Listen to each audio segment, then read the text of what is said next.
Frustration over the Palestinian situation has fueled radicalism. There has been no easing of the public perception that the global system has ignored the Arab and Muslim world.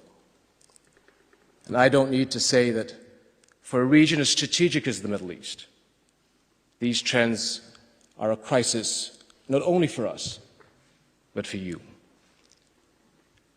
Our regions are deeply intertwined in trade, in the movement of peoples, in security, in ideas.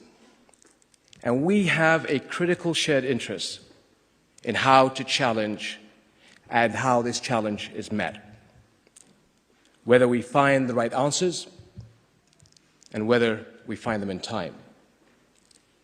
Powerful models are at hand. Our globalizing world has brought opportunity and progress, not just because of economic efficiencies, but because of its expanding partnerships.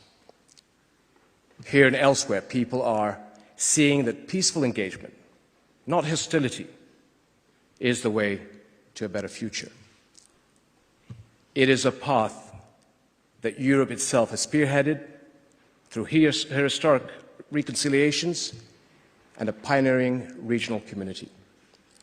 Today, the European community joins 27 countries and 500 million people, with, by the way, at least 6 religions, with Islam as the second largest, all forming a diverse community that cooperates under the rule of law for mutual benefit.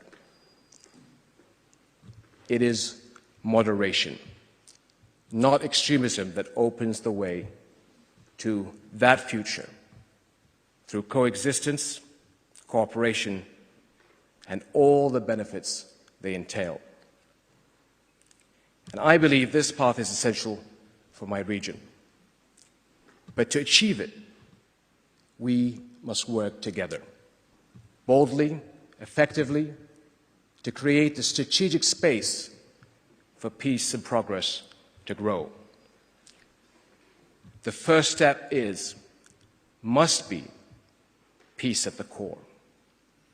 Justice and statehood, finally, for the Palestinian people. We meet here today,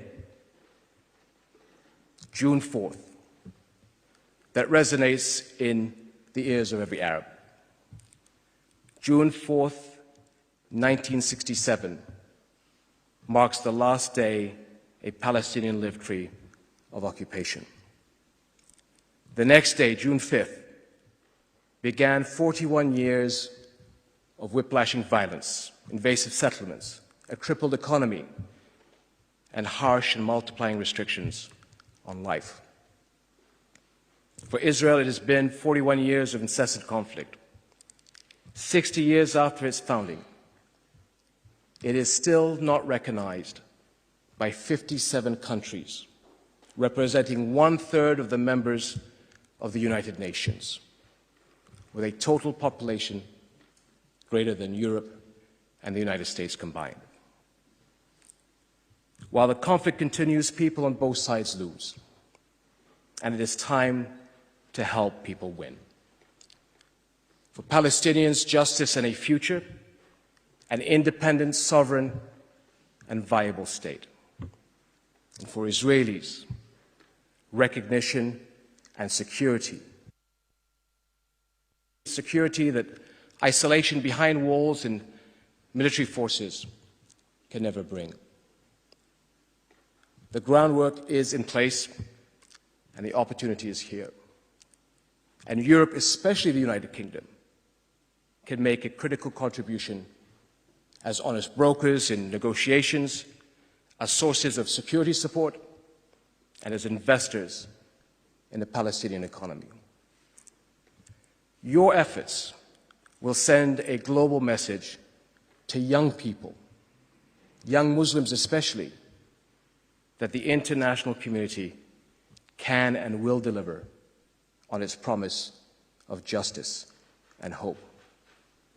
And nothing is more important for the youth of our region 200 million young men and women, the largest and the fastest growing youth cohort in our history. And they see in 1,000 different ways all this century has to offer. And they want to share in that promise. Yet most of our countries are still developing their way out of poverty. And even in this plugged-in generation, illiteracy remains unacceptably high, especially for women. Our youth face some of the world's worst unemployment rates, and we must respond. Over the next few years,